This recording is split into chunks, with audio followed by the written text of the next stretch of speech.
guys, and welcome back to my Nintendo Arcade. Today I'm going to show you what I picked up in a week. This is nothing to do with the car boot, this is what I've been buying on eBay, right? Some really cool stuff here, guys. And I'm going to start with this little package which took about 4 weeks to arrive. But I'm really pleased with it actually. It is the gun beam, as it's known as in Japan, or the Zapper in North America and European. And as you can see, it's completely different than the Zapper. If none of you don't know already, the Zapper looks like this, which is very futuristic for its time. It's okay, I don't mind it, but I much prefer this. This is like a Colt 45, and in my mind this would have gone down a lot better in the United States than that, you know, but for some reason they changed it. I don't know what the reason is, but for me this is a very cool thing to have in your Nintendo collection. There's a really cool picture of you shooting the gun at the TV screen. There's a little picture of a man there you're supposed to be shooting.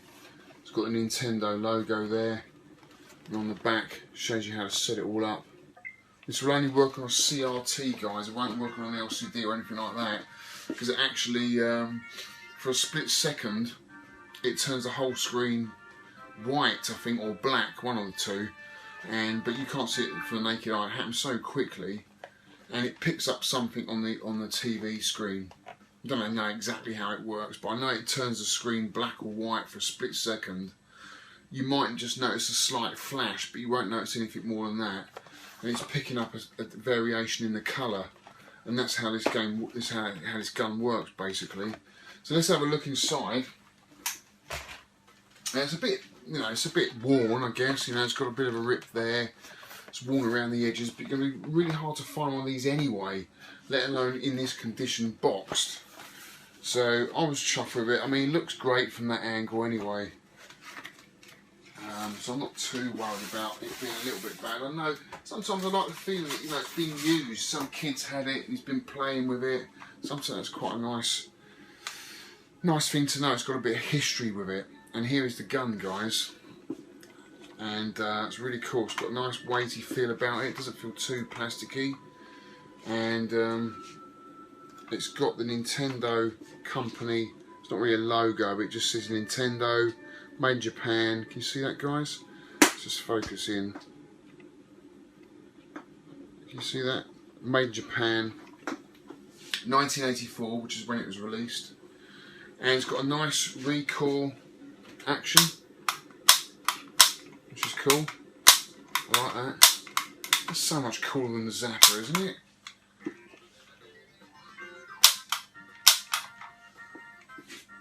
I like gun games. I really love House of the Dead Overkill on the Wii. It's probably one of my favourite games on the Wii.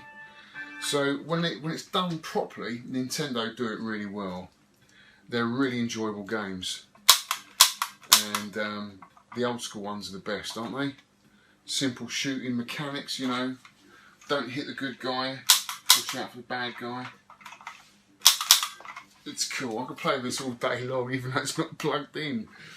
So, and with that, it came with 3 games. I've already got one of them, Duck Hunt, which I've already got. And the box art, as you can see, is completely different than the NES version, which is more pixelated. And I don't have an NES version of Duck Hunt, but I do have an NES version of Wild Gunman. So that's the Japanese one, the Famicom one.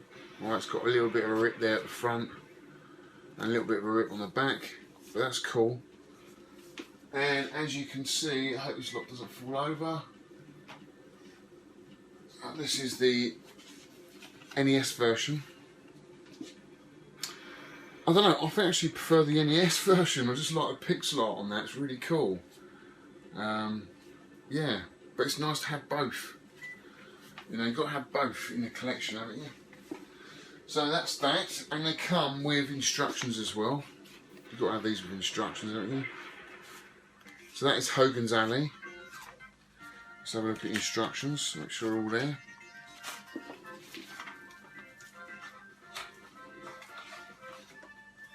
Here we go.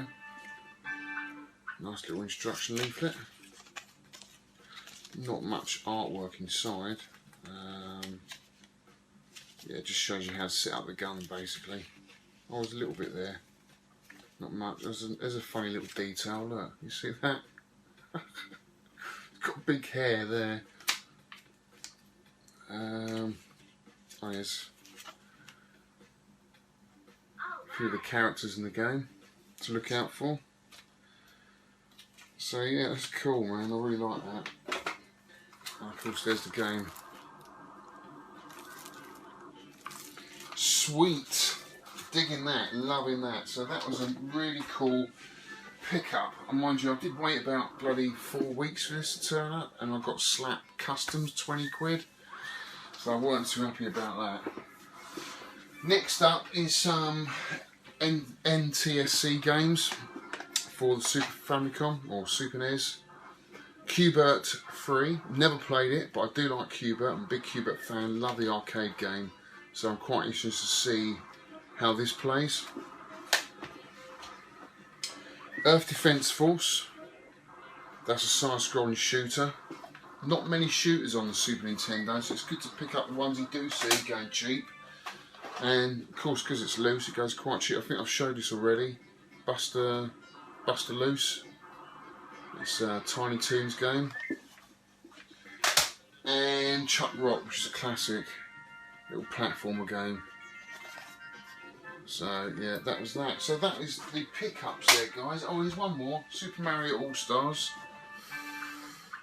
Again, I'm not looking out for these games, but if I see them reasonably cheap and no one else is bidding on them, I'll pick it up.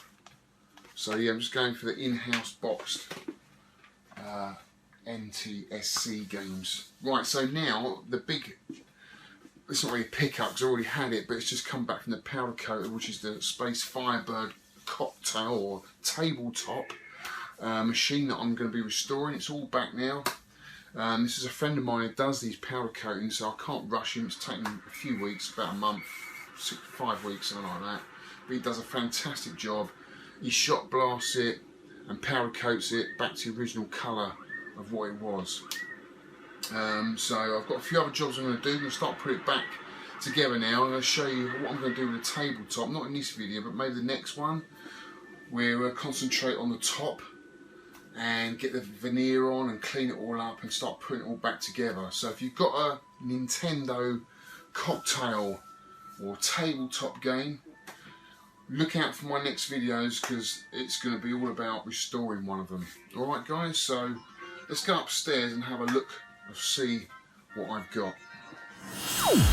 Alright guys, this is the loft or the sky room as I call it, and here as you can see is my ultra rare Sega Nintendo Sheriff.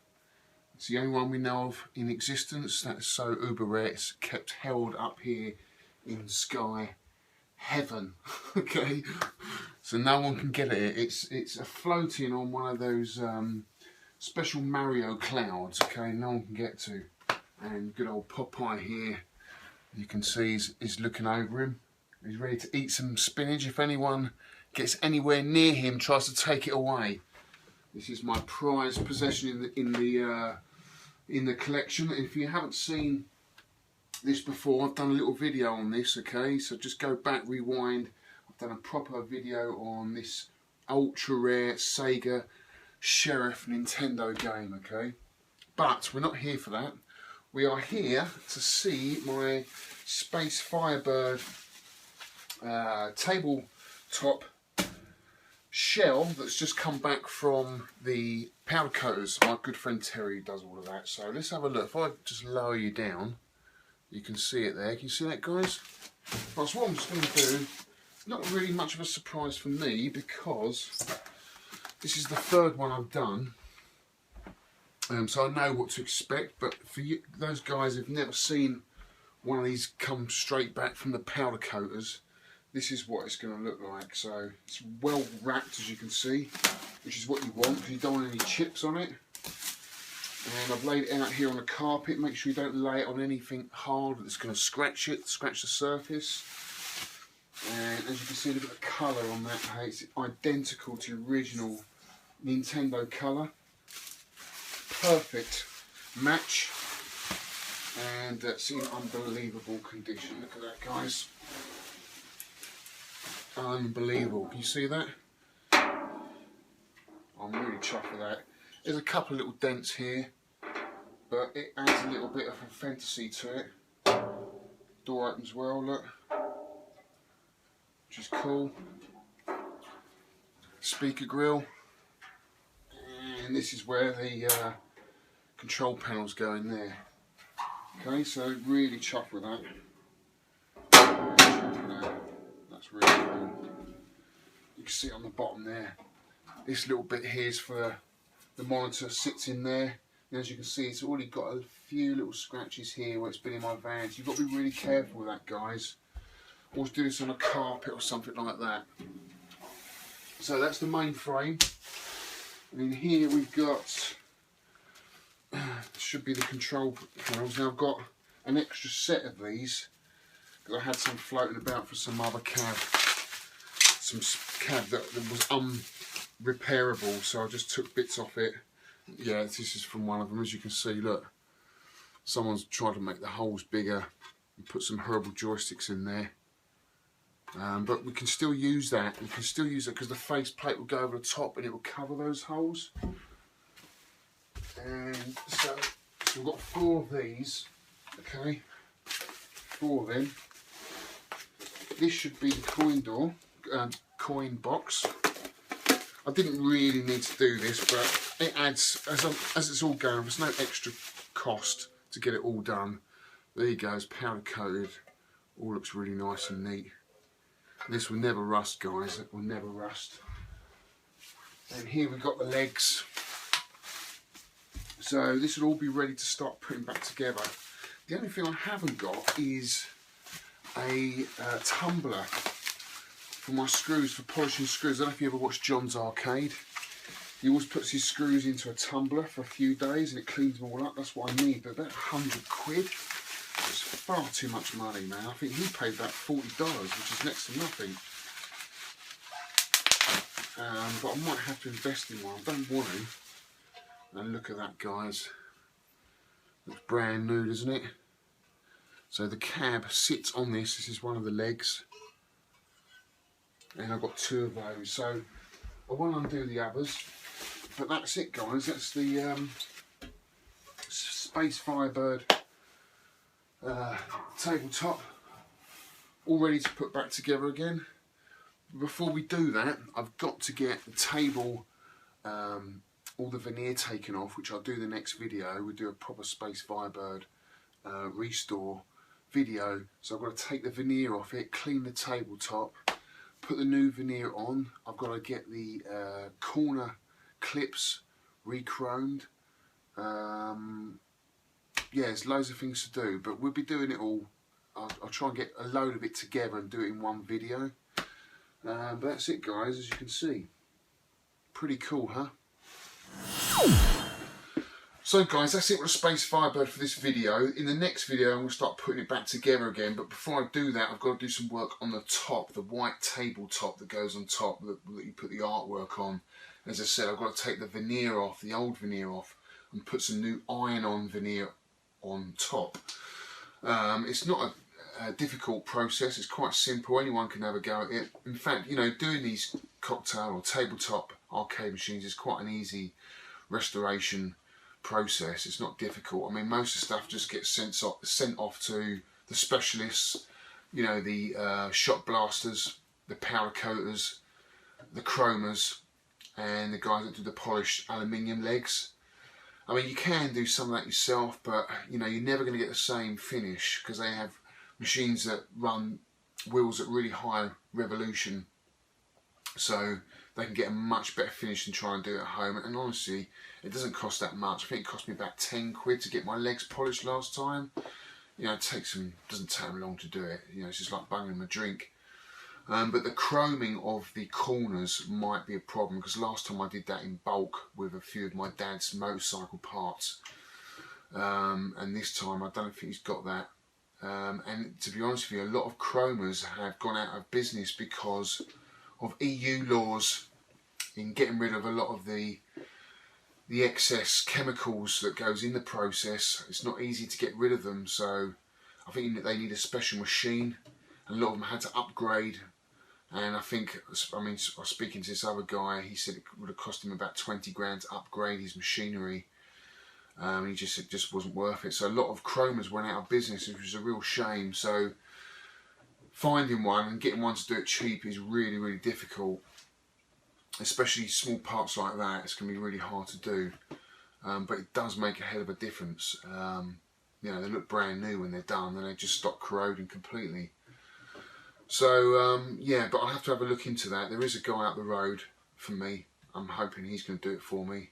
Other than that, it's only the screws and the bolts that need polishing, and I haven't got a tumbler. I need a tumbler for that. I don't know if you watch John's Arcade, he has a tumbler. He puts them in for about 3 or 4 days with some old walnut shells, and it just goes round and round and round. And in the end, he gets these screws that look brand new, just takes all the rust off. But they're about 80, 90 quid over here. And for the amount of screws that I do a year, and that's hard to warrant it, but I mean, I have been doing it by hand by using a little Dremel and just cleaning them up with the end of a Dremel, which is like a little drill. But it's a really boring process. I don't really like doing it, but I might have to do that really. I've tried chemicals, doesn't work. You really need something that polishes it up, like a wheel, something like that.